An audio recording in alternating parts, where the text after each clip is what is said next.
Consumer awakening mission में आपका स्वागत है। आज हम चर्चा करेंगे सुप्रीम कोर्ट के एक ऐसे आदेश का जिसमें डीएलएफ होम डेवलपर को कंपनसेशन पे करने के लिए आदेश दिया है। Capital Green Flat Buyers Association ने ये केस फाइल किया था कंज्यूमर्स के बिहाफ पे और कारण था लेट पोजेशन नहीं दिया गया, बहुत डिले हो गया। इसके लिए कंपनसेशन की प्रार्थना की। पार्किंग की रिकवरी और क्लब चार्जेस की रिकवरी जो गलत तरीके से डेवलपर ने की थी उसके लिए भी चैलेंज किया। और अर्ली पेमेंट का एक अनाउंसमेंट डेवलपर्स ने किया था कि जो अर्ली पेमेंट करेंगे या टाइमली पेमेंट करेंगे उनको रिबेट मिलेगी। बिल्डर ने उस रिबेट पर भी रोक लगा दी थी। तो इन तीन हेड्स के under Capital Green Flat Buyers Association ने on behalf of home buyers DLF home developer के विरुद्ध नेशनल कमीशन में केस दायर किया। Hello everyone, I am doctor Premlata, retired जज फ्रॉम कंज्यूमर कोर्ट। मेरा मिशन है आप सब लोगों को कंज्यूमर प्रोटेक्शन एक्ट के बारे में पूरी और सही जानकारी देना।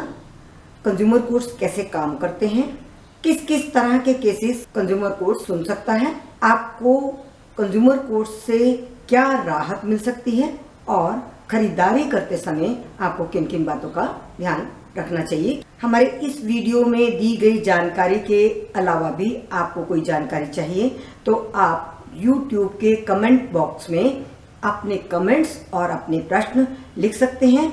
हम हर रविवार को एवरी संडे लाइव चैट में आपके प्रश्न सुनते हैं और उनके डायरेक्ट जवाब देते हैं। हमारे इस चैनल को सब्सक्राइब कर लीजिए, आइकॉन बटन को प्रेस अवश्य करिए ताकि हमारे फ्यूचर अपलोड्स आपको ऑटोमेटिकली मिलते रहें और हम आपसे जुड़े रहें। Thank you very much. National commission के समक्ष डेवलपर ने कई तर्क दिए। पहला तर्क था कि उनकी बिल्डिंग प्लान को अप्रूवल लेट मिला। दूसरा तर्क था अलॉटीज को ऑफर किया गया था कि अपने पैसे वापस ले लें क्योंकि डिले हो रहा था। तीसरा तर्क था स्टेट गवर्नमेंट ने ही काम को रोकने का आदेश दे दिया था जिसके कारण भी बहुत डिले हुआ। और अंतिम तर्क ये भी दिया डेवलपर ने कि बायर्स को तो बेनिफिट हुआ ही क्योंकि उनके फ्लैट्स की वैल्यू बढ़ गई थी। तो इन तर्कों के साथ नेशनल कमीशन के सामने डेवलपर ने अपना डिफेंस रखा। National consumer dispute redressal commission ने कंज्यूमर्स के पक्ष में फैसला दिया और 7% तक का ब्याज देने के आदेश दिए। बाकी भी बहुत सारे रिलीफ दिए जिसकी चर्चा हम अभी करेंगे। ये मैटर सुप्रीम कोर्ट में चैलेंज किया गया और सुप्रीम कोर्ट ने भी इन सारे तर्कों को सुनने के बाद अपना आदेश दिया। सुप्रीम कोर्ट ने अपने आदेश में डेवलपर के सारे तर्कों को काटा।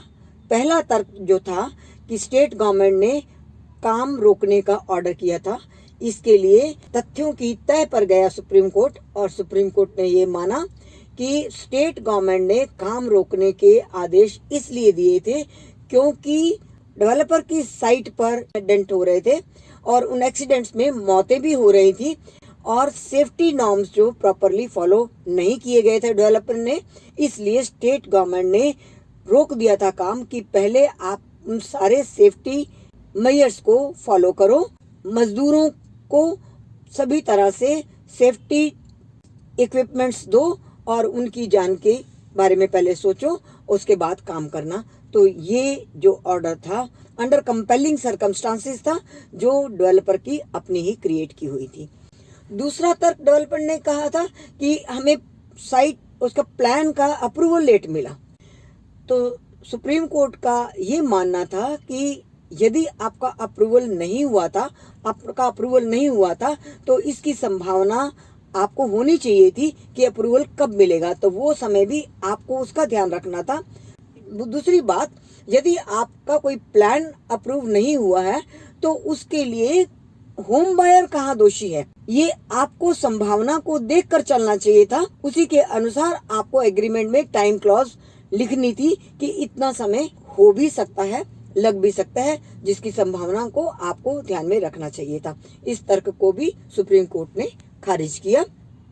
तीसरा तर्क डेवलपर का बड़ा विचित्र था कि उसने होम बायर्स को ऑफर दिया था कि आप अपना पैसा वापस ले लीजिए। सुप्रीम कोर्ट का ये मानना था कि जब कोई व्यक्ति मकान बनवाने के लिए आपके साथ करार करता है, रजिस्ट्रेशन कराता है, तो उसका मंतव्य मकान बनवाना होता है, न कि पैसे को वापस लेना होता है, क्योंकि वो बहुत सारे अवसर खो चुका होता है। किसी और डेवलपर के साथ भी एग्रीमेंट कर सकता था। उसका जो समय का नुकसान हुआ और आज जो उसकी कीमत बढ़ गई, और अब आज के दिन में यदि वो कहीं और रजिस्टर करवाता है तो मकान की कीमत भी बढ़ गई होगी। तो सुप्रीम कोर्ट ने डेवलपर के इस तर्क को खारिज कर दिया कि आपका केवल ये ऑफर कर देना कि आप अपने पैसे वापस ले लीजिए क्योंकि मेरा प्रोजेक्ट जो है डिले हो रहा है, तो ये किसी भी तरह से मान्य नहीं होगा। ना तो उनके एग्रीमेंट में कोई क्लॉज थी, ना ही ऐसा अंदेशा लेकर कोई भी होम बायर चलता है।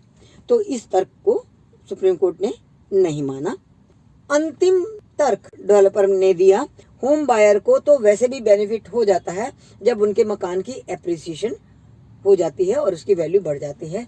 तो सुप्रीम कोर्ट ने इस तर्क को भी नहीं माना, क्योंकि एप्रिसिएशन होगी या ना होगी इसके लिए नहीं सोचा जाता। किसी को घर की आवश्यकता है तो वो घर लेगा और घर में रहेगा। संभावनाएं तो डेवलपर के पास भी बहुत होती हैं कि उसने जो प्रोजेक्ट बनाया उसकी एप्रिसिएशन होगी और आगे चलकर उसको बहुत मुनाफा होगा। जब वो अपना बिजनेस करता है तो इस तर्क को होम बायर के ऊपर लादने की आवश्यकता नहीं है, और सुप्रीम कोर्ट ने इसके डेवलपर के इस तर्क को भी खारिज किया। और अंततः सुप्रीम कोर्ट ने नेशनल कमीशन की तर्ज पर ही सारे आदेश दिए। पहली बात, जो रिबेट का वादा किया था डेवलपर ने, वो उसको रिबेट देना चाहिए क्योंकि ये उसकी एग्रीमेंट की क्लॉज है और उसमें वो वादा कर चुके हैं। परिस्थिति कोई भी हो, एग्रीमेंट की क्लॉज को उसको फॉलो करना ही है। दूसरा, पार्किंग के लिए और क्लब के चार्जेस की बात यदि एग्रीमेंट में नहीं लिखी गई है तो उसको वो नहीं ले सकता। डेवलपर को पोजीशन देने में जितनी देर लगी और जितनी देर तक उसके पास पैसा रहा, सुप्रीम कोर्ट ने उसके ऊपर 6% इंटरेस्ट देने का डायरेक्शन दिया। साथ ही जो 2 मेन लीडिंग केसेस थे उनको 50,000 लिटिगेशन चार्जेस और बाकी के जो अदर कंज्यूमर्स थे उनको 46,000 कॉस्ट ऑफ लिटिगेशन देने के आदेश भी दिए। तो ये एक बड़ा महत्वपूर्ण निर्णय था जिसमें जो हाईलाइट ऑफ द केस था कि यदि बिल्डर होम बायर्स को अपने पैसे वापस लेने के लिए ऑफर करता है तो ये उसका कोई एक्सक्यूज नहीं हो सकता और लेट पोजीशन के एवज में उसको कंपनसेशन देनी ही पड़ेगी। Thank you very much friends, बने रहिए हमारे साथ। हमारे चैनल को यदि आपने अभी तक सब्सक्राइब नहीं किया तो सब्सक्राइब कर लीजिए। हम फिर आएंगे इसी तरह के किसी नए विषय के साथ। Thank you very much.